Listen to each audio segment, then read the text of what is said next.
Now, temperatures along the east coast of America are expected to fall as low as minus 40 degrees Celsius as a brutal cold spell continues into the weekend.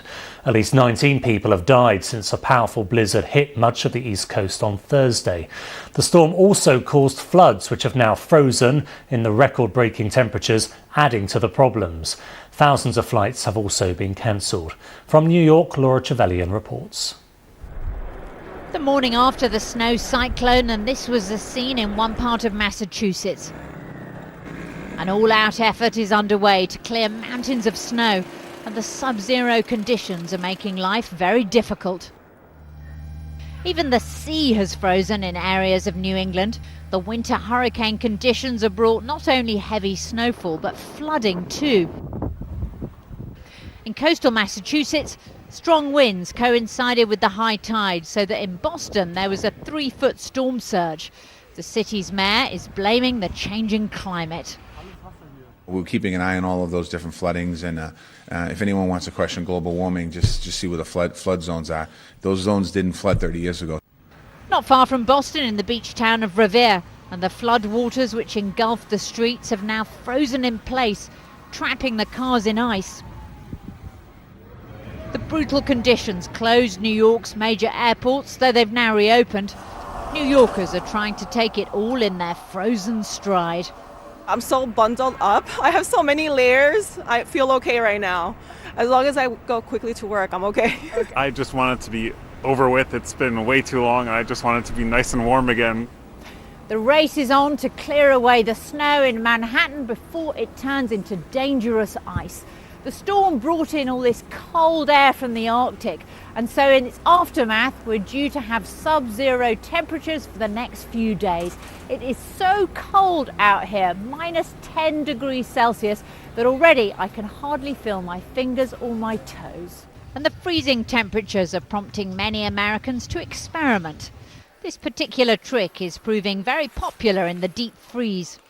Laura Trevelyan, BBC News, New York. Kenneth Craig from CBS has been braving the storm in Boston. Well, I'll tell you what a difference 24 hours has made. We were out here last night, back again out here tonight, and I can tell you the temperatures have absolutely plummeted. When we were standing out here on the streets in Boston last night, temperatures were about 24 degrees. The snow was coming down. You can see the snow has finally stopped here. Now we're hovering at about 8 degrees. The wind is gusting upwards of 50 miles an hour in some places. That means it feels like negative 16 to negative 25 degrees Fahrenheit below zero. Take a look around and you can see for yourself things are slowly, despite all of this cold and the wind, getting back to normal here in the city tonight. You can see traffic is moving. Crews have done a remarkable job at clearing all of this snow off the roadways and off the sidewalks. Subways are running, buses are running, but the second round is now coming, and that is this Arctic blast we are starting to experience right now in the single digits tonight. The temperature is expected to dip even more overnight and only supposed to be in the highs of maybe 6, 7, 8 degrees tomorrow with these double-digit negative wind chills again, Duncan. My goodness. And we have been hearing about some quite tragic deaths because of the cold weather. What are you hearing?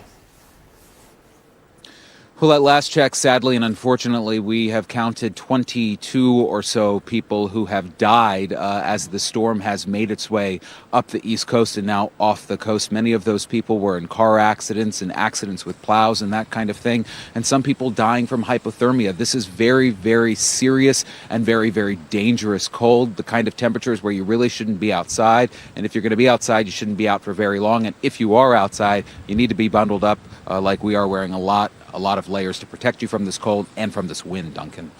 Kenneth Craig from CBS speaking to me earlier. Now turning to another potentially catastrophic weather event. In Madagascar, tropical cyclone Ava has made landfall along the northeastern coast. It brings with it the risk of massive floods and mudslides. The storm comes less than a year after the island was slammed by Storm Enewo, which claimed 78 lives and displaced thousands.